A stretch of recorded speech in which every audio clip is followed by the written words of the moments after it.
Friends, బాగున్నారండి అందరూని. ఈరోజు మన బేసిక్ బ్లౌజ్ టైలరింగ్ క్లాసెస్లోని ఇది 6వ క్లాసు. ఇప్పటి వరకు మనం ఫ్రంట్ పార్ట్ బ్యాక్ పార్ట్ ఏంటి, చేతులు అలాగే షేప్ బెల్ట్లు కూడా కటింగ్ చేసి చూసాం కదా. ప్రతి క్లాస్ కూడా వివరంగా ఇప్పటి వరకు చూసాం. ఇప్పుడు ఏంటంటే మనకి క్లాత్ ఎంత మిగిలిపోయింది. ఇప్పుడు ఈ బ్లౌజ్ అంతా కటింగ్ చేసిన తర్వాత షేప్ బెల్ట్లు కూడా 4 వచ్చినాయి. అంటే ఒకవైపు రెండు ముక్కలు వచ్చాయి అన్నమాట. ఇలా వచ్చిన తర్వాత మనకి కొద్దిగా క్లాత్ అనేది మిగిలిపోద్ది. సైడ్ ముక్కలేంటి మనం బ్లౌజ్ అంతా కటింగ్ చేసిన తర్వాత ఆ ముక్కల్లోనే మనకి కొన్ని పీసులు మనకి ఇంకా బ్లౌజ్ కటింగ్ అంటే స్టిచ్చింగ్ చేసేటప్పుడు బ్యాక్ పార్ట్ నడు ముక్కలని, అలాగే హ్యాండ్స్ ముక్కలని, దాని తర్వాత మెడ ముక్కలని, హుక్ బెల్ట్లు, ఐ బెల్ట్లు మనకి క్లాతులు అనేవి కావాలి. అవి ఎలా తీసుకోవాలన్నది చూద్దాం. ఇప్పుడు అది పక్కన పెట్టేద్దామండి. పక్కన పెట్టేస్తే ఇప్పుడు మనకి మిగిలిన క్లాతులు ఇవన్నమాట. మొత్తం బ్లౌజ్ కటింగ్ అయిన తర్వాత మనకి ఇది ఇలా మిగిలింది. ఇక్కడ పిన్ పెట్టాం కదా హ్యాండ్ కటింగ్ చేసుకోవడానికి, అది తీసేసాను.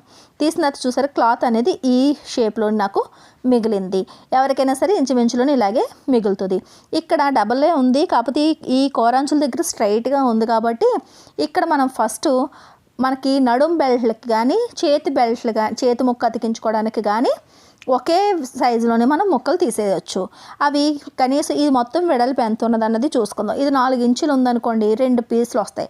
అంటే 2 పొరల మీద ఉంది కాబట్టి 4 ముక్కలు వస్తాయి, మనకి సరిపోద్ది. కానీ ఇక్కడ కొద్దిగా క్లాత్ ఇక్కడ తక్కువగా ఉంది. 3 ఇంచీలే, అంటే 3.5 ఇంచీలు మాత్రమే ఉందన్నమాట. అంటే 2 ఇంచులు వెడల్పునే కటింగ్ చేస్తే దాన్ని ఫోల్డింగ్ చేసేటప్పటికి 1 ఇంచుకి వస్తుంది. అప్పుడు అది డైరెక్ట్గా మనం స్టిచ్చింగ్ చేస్తామంటే బాగుంటుంది అనమాట. మీకు అది స్టిచ్చింగ్ ఎలా అన్నది నేను చెప్తాను. ఫస్ట్ మనం ఇంచీ టేప్తోని ఒక 2 ఇంచీలకి కొలుచుకొని ఆ చివరి నుంచి చివరికి మార్కింగ్ అనేది ఇక్కడ పెట్టేసుకుందాం. 2 ఇంచీలకి కొలుచుకుందాం. ఈ కింద నుంచి 2 ఇంచీలు అనమాట. ఒకవేళ మనకి మొక్క తక్కువ ఉందంటే కొద్దిగా తగ్గించుకున్నా పర్లేదు, 2 ఇంచీలు ఉంటే బాగుంటుంది. నేను 1 మీటర్ క్లాత్ తీసుకోమన్నాను కదా, తీసుకున్న వాళ్ళకి ఈ మాత్రం క్లాత్ అనేది మనకి మిగులుతుంది అనమాట. ఇలా 2 ఇంచుల వెడల్పుని అటు ఒకసారి ఇటు ఒకసారి మనం మార్కింగ్ పెడితే స్ట్రైట్గా లైన్ రావడం కోసం మధ్య దూరంలో కూడా మనం కొలిచి 2 ఇంచులు మార్కింగ్ పెడితే ఈ మార్కింగ్లన్నీ కలిపితే ఇలా స్ట్రైట్ లైన్ అనేది వస్తుంది అనమాట. ఇప్పుడు ఇలా చూసుకుంటే ఇక్కడ తగ్గుతుంది కాబట్టి తర్వాత ఆలోచిద్దాం. ఫస్ట్ ఇక్కడ ఈ కటింగ్ చేసేస్తే మనకి 2 ముక్కలు వస్తుంది. ఇవి మనకి ఇంచుమించులోని బ్యాక్ సైడ్ పార్ట్కి సరిపోద్ది అనమాట. ఇక్కడ చూస్తున్నారు కదా, ఇక్కడైతే తక్కువ వచ్చేస్తుంది కాబట్టి ఈ సైడ్ తీసేద్దాం. క్లాత్ ఎక్కువ మిగిలింది కాబట్టి షేప్ బెల్ట్లు ఉన్నాయి కదా, ఈ కరువు తిరిగిన దగ్గర షేప్ బెల్ట్లు మళ్ళీ పెట్టి ఇంకొకసారి కటింగ్ చేస్తున్నాను. అంటే ఇంకో 2 ముక్కలు వస్తుంది. మనం బ్లౌజ్ కటింగ్ అంతా ఫోల్డింగ్ మీదే ఉంది కాబట్టి, ఆల్రెడీ క్లాత్ కూడా ఫోల్డ్ మీద ఉంది కాబట్టి మళ్ళీ షేప్ బెల్ట్ని కటింగ్ చేస్తున్నాను. ఒకవేళ మీకు క్లాత్ ఎక్కువ లేదనుకోండి, ఇది వద్దనమాట, 2 సరిపోతాయి. క్లాత్ ఎక్కువ ఉందనుకోండి, ఒకవైపు 3 వేస్తే దలసరిగా ఉంటుంది. చూస్తారు కదా, ఇది 2 సెట్లు 3 సెట్లు అయినాయి ఇలా అనమాట. అంటే 6 ముక్కలు కత్తిరించుకున్నాం. మీ దగ్గర క్లాత్ ఉంటేనే, లేదంటే వద్దు. ఇప్పుడు ఇక్కడ ఇటువైపు ఫోల్డింగ్ ఉంది కదా, ఇటువైపు మళ్ళీ ఏమైనా స్ట్రైట్ ముక్కలు వస్తాయేమో చూద్దాం.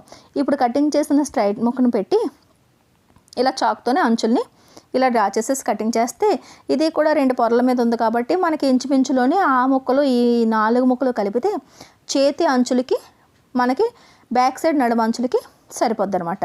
ఇక్కడ ఫోల్డింగ్ ఉంది కదా, ఈ ఫోల్డింగ్ని కూడా ఇలాగా ఓపెన్ చేసేయాలి. ఇలా కట్ చేసి తీసేసుకుంటే ఈ ముక్కలు అనేవి మనకి మెడకి సరిపోతాయి. ఇక్కడ క్రాస్గా చూస్తున్నారు కదా, ఇక్కడ క్రాస్గా ముక్కు ఉంది. దీన్ని ఇలాగా క్రాస్గానే కట్ చేద్దాం. కట్ చేసినప్పుడు క్రాస్ అంటే ఇలా క్లాత్ అనేది స్ట్రెచబుల్ ఉంటుంది అనమాట. ఇలా మనకి 1 ఇంచు వెడల్పుని ఇలా ముక్కలు అనేది కత్తిరించుకుంటే ఇవి మెడ ముక్కలకు ఉంటాయి అన్నమాట. ఇవి ఎంత చిన్న ముక్కలన్నా సరే మీరు జాయింట్ అనేది చేసుకోవచ్చు. సరేనండి. ఇది మనకి ఇంకా ఇక్కడ కూడా కొద్దిగా ఉంది. అసలు ఎక్కడ కూడా క్లాత్ అనేది మనకి మిగలలేదు. చూస్తున్నారు కదా, మీ ముందే నేను మొత్తం క్లాత్ అంతా కటింగ్ చేసేసుకున్నాను. మనం తక్కువ బ్లౌజ్ పీస్లోని బ్లౌజ్ స్టిచ్చింగ్ చేద్దాము అని అనుకున్నప్పుడు ఇవన్నీ పర్ఫెక్ట్గా కుదరవన్నమాట. క్లాత్ అనేది తక్కువ వచ్చేస్తూ ఉంటుంది. షేప్ బెల్ట్ అనేవి రావు. ఇప్పుడు ఇలా మనకి ఇక్కడ ఈ 2 ముక్కలు మాత్రమే నాకు మిగిలింది. మెడ ముక్కలు అయిపోయినాయి కదా. ఇప్పుడు ఇలాగ ఇక్కడ కనీసం ఒక 2.5 ఇంచీలన్నా ఉండేటట్టుగా ఒక వెడల్పుగా ఒక ముక్కలు అన్నది మనం కటింగ్ చేసుకోవాలి. ఇది కూడా 2 పొరల మీదే ఉందండి. ఇలాగా మనం లైన్ గీసి ఇలా కటింగ్ చేద్దాం. ఇది హుక్ బెల్ట్లకి యూజ్ అవుతుంది. ఇది కొద్దిగా ఇక్కడ స్ట్రైట్గా ఇలా కట్ చేసి 2 వైపులని జాయింట్ చేసామంటే పొడవు వస్తుంది, మనకి హుక్ బెల్ట్లకి సరిపోద్ది అనమాట, హుక్కులకి. అదే రకంగా ఈ షేప్ బెల్ట్లు అయిపోయినాయి. మనకి ఈ చూసారు కదా, ఇవి మనకి కింద బెల్ట్ అయిపోయినాయి. ఈ బ్యాక్ సైడ్ మెడ ముక్క ఉంది కదా, ఇదేమో తాడులకి సరిపోద్ది అనమాట. ఇవి మనకి కావాల్సిన ఎక్స్ట్రా ముక్కలు అనమాట. మనం బ్లౌజ్ అంతా కటింగ్ చేసుకున్న తర్వాత మనకు కావాల్సిన ముక్కలు అనమాట. ఇప్పుడు ఈ 2 ముక్కల్ని తీసుకుని నడుము ముక్కల్ని ఈ బ్యాక్ సైడ్ పార్ట్ తీసుకోండి. ఇప్పుడు స్టిచ్చింగ్ ఎలా చేయాలన్నది మనం బ్యాక్ సైడ్ని చూద్దాం. సరేనండి, వీడియోని స్కిప్ చేయకుండా చూస్తే డాట్స్ గురించి కూడా డీటెయిల్గా తెలుసుకోవచ్చు. బ్లౌజ్ స్టిచ్చింగ్ చేసేటప్పుడు ఎప్పుడు కూడా దారం అనేది సేమ్ కలర్ ఉండేటట్టు చూసుకోండి. అప్పుడే లుక్ కూడా బాగుంటుంది అనమాట. అంటే డార్క్ కలర్ లైట్ వచ్చేటట్టు కాకుండా సేమ్ కలర్ మ్యాచింగ్ ఉండేటట్టు చూసుకోండి. దాని తర్వాత ఇక్కడ కొద్దిగా క్రాస్గా ఉంది కదా, అయినా సరే స్టిచ్చింగ్లోనే మనం స్ట్రైట్ చేయొచ్చు. ఇలా కలిపేద్దాం. 2 ముక్కల్ని కలిపితే ఒక రిబ్బన్ లాగా చక్కగా వస్తాయి. దాని తర్వాత అంచుల్ని ఇలా కటింగ్ చేసేయండి. ఇప్పుడు ఇలా ఓపెన్ చేసిన తర్వాత ఇటువైపు క్రాస్గా ఉంది కాబట్టి స్ట్రైట్గా ఇలా కట్ చేసి ఫినిషింగ్ చేసుకోవాలి ఎప్పటికప్పుడు. ఇప్పుడు ఈ 2 అంచుల్ని ఇలాగా ఫోల్డింగ్ అన్నది చేసేయండి. ఇలా 2 అంచుల్ని ఇలా ఫోల్డ్ చేయడం వల్ల ఏంటంటే మనం స్టిచ్చింగ్ చేసిన తర్వాత మళ్ళీ తర్వాత ఫోల్డ్ చేయాల్సిన అవసరం ఉండదు. ఇదే ఫోల్డ్ మీద మనకి ఈ నడుము ముక్క అన్నది స్టిచ్చింగ్ అయిపోద్ది అనమాట. ఇలా 2 అంచుల్ని మధ్యలోకి చేసి ఫోల్డింగ్ అనేది చేసి అంచులు స్ట్రైట్గా ఉండేటట్టు కట్ చేయండి. ఇప్పుడు ఈ పీస్ని మనం బ్యాక్ సైడ్ని ఇలా ఓపెన్ చేయండి. ఓపెన్ చేసి రైట్ సైడ్ వైపు ఈ ముక్కల అంచులు ఉన్నాయి చూసారా, ఈ నడుము అంచుకి ఈ ఓపెన్గా ఉన్న అంచులను పట్టుకొని ఇలా పెట్టండి. ఇలా పెట్టి రైట్ సైడ్ అంటే పై వైపు అనమాట. ఈ పాదం ఖర్చు వెడల్పుని మీరు మార్జిన్ అనేది తీసుకోవాలి. ఈ మార్జిన్ అన్నది ఫస్ట్ నుంచి లాస్ట్ వరకు ఒకేలా ఉండాలి. బ్యాక్ సైడ్ అంచు ఈ ముక్కల అంచు కూడా పర్ఫెక్ట్గా ఉండేటట్టుగా చూసుకుంటూ స్టిచ్చింగ్ అనేది చేయాలి. పాదం ఖర్చు వెడల్పు అన్నది మర్చిపోకండి. పాదం ఖర్చు వెడల్పు అన్నప్పుడు కరెక్ట్గా మీకు ఒకే లెవెల్లోకి వస్తుంది అన్నమాట. ఇలా మనం స్టిచ్చింగ్ చేసిన తర్వాత మిగిలిన ఈ నడుము కొద్దిగా దాన్ని కటింగ్ చేసేయండి. ఇది పాడే వద్దండి. ఒకవేళ చేతులు అతికించుకునేటప్పుడు మనకి ఏమైనా అవసరం అనుకుంటే సరిపోద్ది అనమాట. ఇప్పుడు ఈ ముక్కని ఇలా గోరుతోని చక్కగాని ఇలా కూడా మనం ఫోల్డ్ చేసేయచ్చు, వెనక్కి తిప్పేయచ్చు. కానీ ఎప్పుడైనా సరే ఒక్కొక్కసారి ఫినిషింగ్ రాదనమాట. అదే సిల్క్ క్లాత్లు కట్ అయితే. అలా అయితే ఏం చేయాలంటే ఇలా చక్కగా దగ్గరికి ఇలా లూజ్గా కాదు, ఇలా సాగదీసి చక్కగా గోరుతోని ఇలా నలిపిన తర్వాత మనకి ఈ ముక్క అంచంట స్టిచ్చింగ్ చేయాలి. అంతే తప్ప బ్లౌజ్ మీదకి వెళ్ళకూడదు. ఇప్పుడు మనం అతికించిన ముక్క మీదకి వచ్చేటట్టుగా రైట్ సైడ్ వైపు పై వైపునే ఒక టాప్ స్టిచ్ అన్నది ఇలా వేసుకోవాలన్నమాట.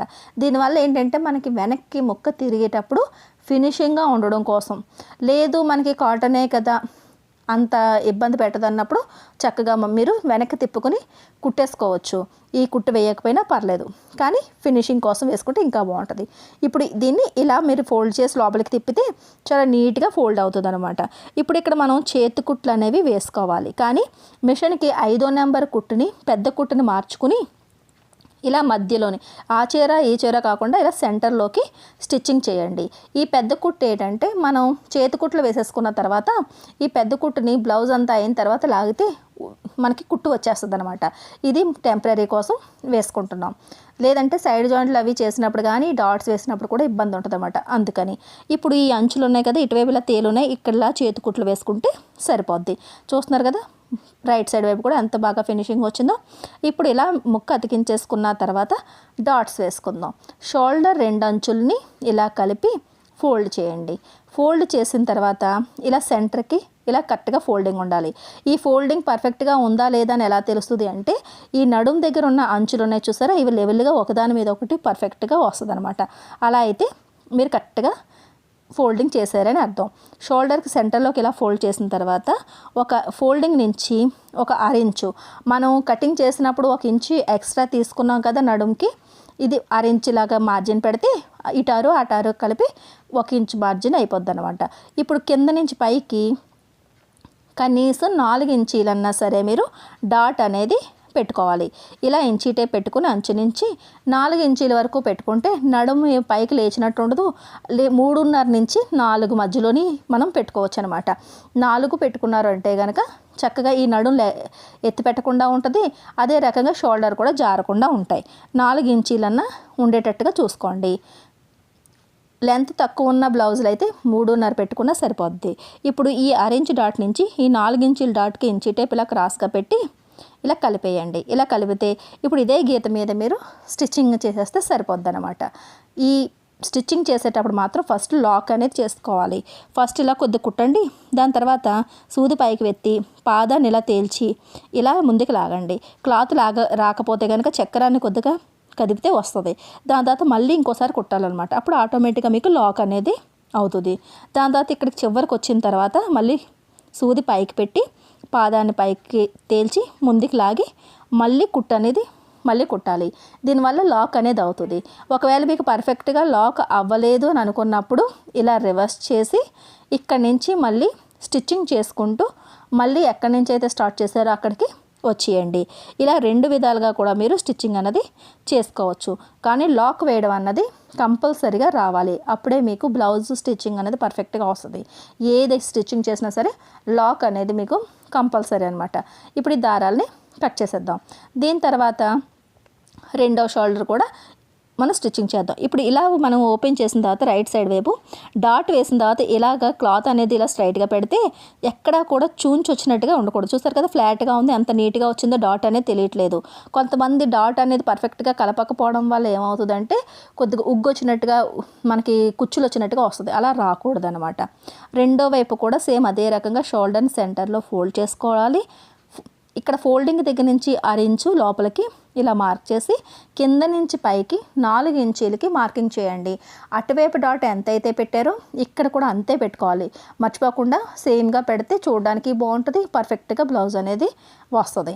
మనం అలా గీత గీసేసిన తర్వాత ఇలా లాక్ చేసుకొని మళ్ళీ ఇక్కడ లాక్ చేసుకోవాలి. అవసరం అనుకుంటే రెండో కుట్టు కుట్టుకోవాలి, లేదనుకుంటే ఒక కుట్టు కూడా సరిపోద్ది. లాక్ మాత్రం పర్ఫెక్ట్గా ఉండాలన్నమాట. లాక్ అన్నా రఫ్ అన్న ఒకటే. కుట్టు 2-3 సార్లు వెనక్కి ముందుకి కుడితే అక్కడ లాక్ అవుతుంది అనమాట స్టిచ్చింగ్. చూసారు కదా ఇలా పర్ఫెక్ట్గా డాట్ అనేది రావాలి. ఇలా ఇంతవరకు మీరు బ్యాక్ సైడ్ బ్లౌజ్ అనేది స్టిచ్చింగ్ చేసుకుని ఉంచుకోండి. ఇలా చూసారు డాట్ వేసిన తర్వాత ఈ నడుము అంచు అనేది పర్ఫెక్ట్గా లైన్గా రావాలి. ఎగుడు దిగుళ్ళు రాకూడదు అనమాట. ఫోల్డింగ్ పెట్టినప్పుడు కూడా ఇలా రెడీ చేసి ఉంచుకోండి. నెక్స్ట్ క్లాస్లోని ఫ్రంట్ డాట్స్ ఎలా పెట్టుకోవాలి, షోల్డర్లు ఎలా జాయిన్ చేసుకోవాలన్న విషయాల గురించి తెలుసుకుందాం. సరేనండి, మన ఛానల్ని సబ్స్క్రైబ్ చేసుకోవడం మాత్రం మర్చిపోకండి. మళ్ళీ నెక్స్ట్ క్లాస్లో కలుద్దాం.